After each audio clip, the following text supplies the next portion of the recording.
Hello everyone, I'm 𝗵𝗵𝗁 and it is Friday the 16th of August. I'm here in Brisbane on the land of the Turrbal people and I'd like to pay my respects to elders past, present and emerging.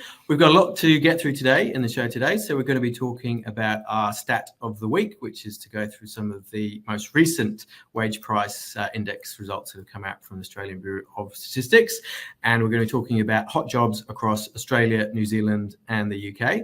We're going to be joined by my colleague Leanne Lazarus to talk about the latest trends in HR for 2024, before lastly going to our usual section to look at social media poll results. So let's get into it.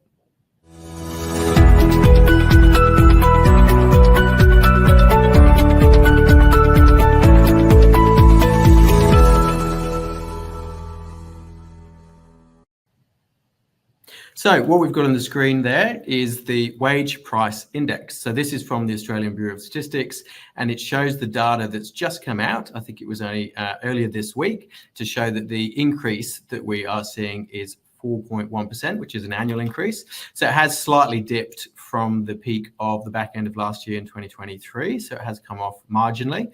Behind the data for the quarter, what we've seen is that the public sector has outperformed the private sector for the quarter in terms of the increases, but it is still, of course, an increase.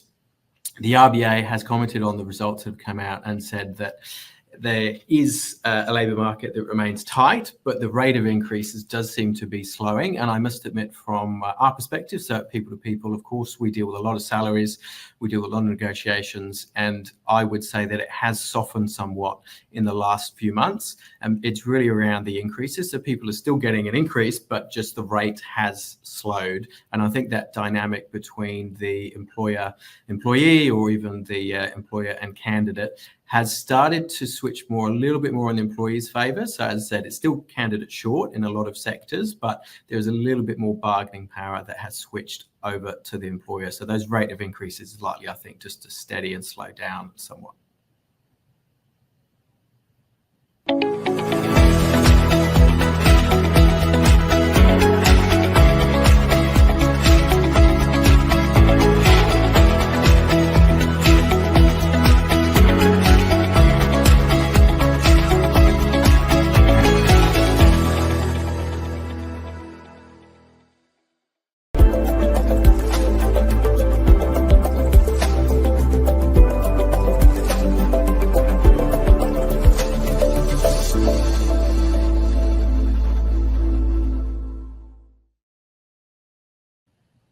So jobs, we've got a picker-packer role in Blacktown, New South Wales, and it's paying 30 to 35 an hour. And if you are interested in that role and like to find out more, please contact 𝗁𝗏𝗏 on the contact details below. We've also got an accounts payable role here in Brisbane, and I do know the client particularly well. It's a very good organisation to work for and a very good opportunity.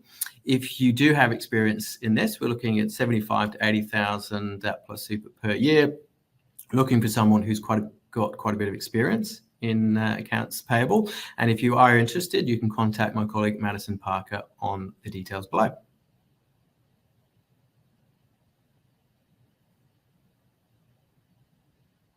Next section we have is a focus on working holiday makers. Of course, it's open to everyone, don't have to be on a working holiday visa, but we do have a focus on a number of roles that might be of interest for people who are looking at making the move.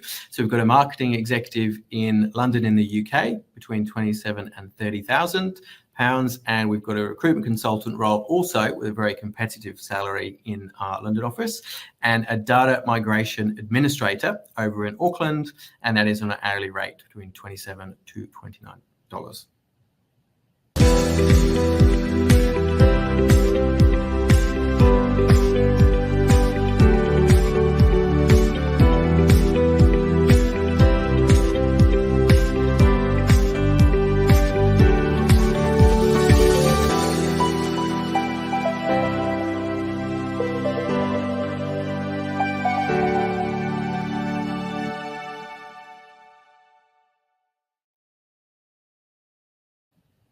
Hi, Leanne, and welcome. Thank you, Ben. Thanks for having me. So we're here to talk about HR for 2024, and I know you are something of an expert in this space. Wanted to first of all acknowledge, obviously, we've got our most recent market trends report around HR and a focus on what we've seen. What would you say have been the key challenges for HR so far this year? I think so far this year there's been a number of key challenges, and there's still a fair few that have filtered over from last year into this year, in the sense of we still have skill shortage. It's still a competitive market. I think where there's been a bit of a change in terms of from a candidate's perspective, that flexibility is still on the demand side of things, but it's not quite as high on the level of requirements coming through. So I think from that perspective, we're seeing a bit of a shift come through, which for some organizations are wanting people in the office more, and there's more people that are open to that. And are you seeing there is, and I see a lot in the media about this word mandate, about people coming back to the office and sort of being marched in. Are you seeing that is happening with organizations? It depends on the organizations and depending on the structure. I'm finding, especially in the HR space, there are more clients coming through looking to have people in the office more days or 5 days a week. But then it does also come down to whether or not that role is supporting a national function or a local function, or where majority of their employees are based. So there is still flexibility in the market, but where potentially last year we were seeing 2 to 3 days work from home, 2 to 3 days in the office, we're probably seeing more 1 to 2 days from home if it is being offered. But more organizations are looking to get people back in the office a little bit more than what they did last year. And what would you say has changed? Because obviously we released this report a couple of months ago, and now seeing what's changed so far this year. Is there anything else aside from what you've mentioned that you've seen being a bit of a shift? I think we've definitely seen a shift from last year, where there were a number of new roles being created in the market, which this year it's a little bit different in the sense of the number of vacancies being advertised has dropped. It has slowed down. And we are seeing that with that drop in vacancies, the roles that are coming through are more your existing critical roles that organizations are looking to replace. Having said that, though, we have seen an increase in applications coming through. When I say applications coming through, the numbers are there. It's not necessarily everyone that's coming through is hitting the mark in terms of what clients are requiring, and they are being more specific this year than what we saw last year. But we are also seeing an increased number of international candidates applying for roles seeking sponsorship, which is not always something that can be offered, especially if it's a short-term temp role or if it's a role that can actually be filled with local talent as well. And are there particular areas in HR that are being recruited sort of more so than others? And when you say going back to maybe sort of critical roles, what type of roles are you seeing at the moment? So what I have found in this year alone is when we look at the reasons for people moving on from roles, a fair few are coming through in the sense of there's no training, the development's not there, there's no succession planning, culture's still part of it, but that learning and development and growth is very high on the list for a lot of employees or candidates out in the market. So I have seen an increase in learning and development roles come through with legislation changes that are coming through in terms of psychosocial risks and the right to disconnect and the others that are coming through. There's more work health and safety related roles. And I'm also finding when it comes to even the generalist HR roles, the request or the requirement for ERI or experience and exposure is becoming more valid or more requested when those roles are coming through, to be able to prepare and compensate for that of what they see is going to be in the future. I think that's quite telling around what might be in store for HR in the future in the landscape and what the focus is. And Absolutely. when it comes to, you say, around learning and development and being more of a focus, and it's sort of, I suppose, playing into what we were talking around the wage increases starting to slow, would you say during negotiations and sort of candidates looking to make the move, the focus is maybe shifting away from those big increases that we saw 22 and 23? I think from a salary growth perspective, it definitely has slowed down. It hit a plateau and it's slowed a little bit. What I am finding from candidates' perspective is not purely salary based. Prior to COVID, a lot of it was around that big salary increase.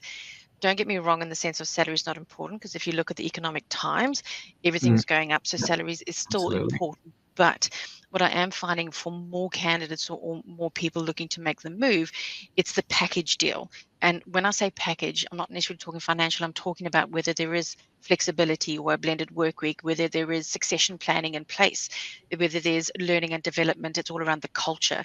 So there's a lot of different things that factor into that package, because people go into the office or work more hours than they do necessarily relax during the week. It's about having the right package for them to tick all the boxes, both professionally but personally as well. Okay, great. Well, I think there's definitely some key insights there. I know that obviously our report has got quite a lot more. What's the best way for someone to look at getting a copy of that or having a further discussion? Well, we bring out the HR mashup on a quarterly basis, but the details are listed below. So you can jump on to request a copy, or you can head to the People to People website as well to be able to register your interest for that. Great. Fantastic. Thank you very much. And I know you're heading off to the ARI conference next week. So I'm sure you get plenty of insights from there and look forward to hearing all about it. Fantastic. Thank you very much. Great. Thanks, Leanne.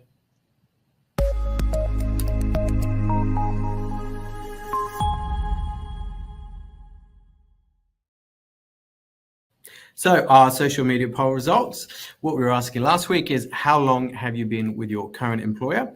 And the winner there is less than 5 years at 35%, closely followed by less than 10 and 10 or more 20. So there's quite a bit of tenure there, but 35% is the number that's come back as number one.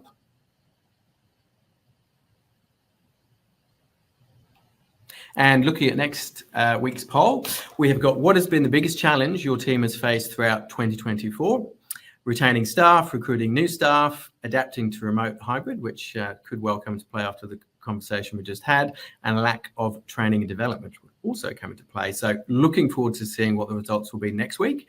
And that's it for us at People to People. Thank you for joining us. If you wanted to connect, we've got our socials there, or feel free to reach out at any point in time.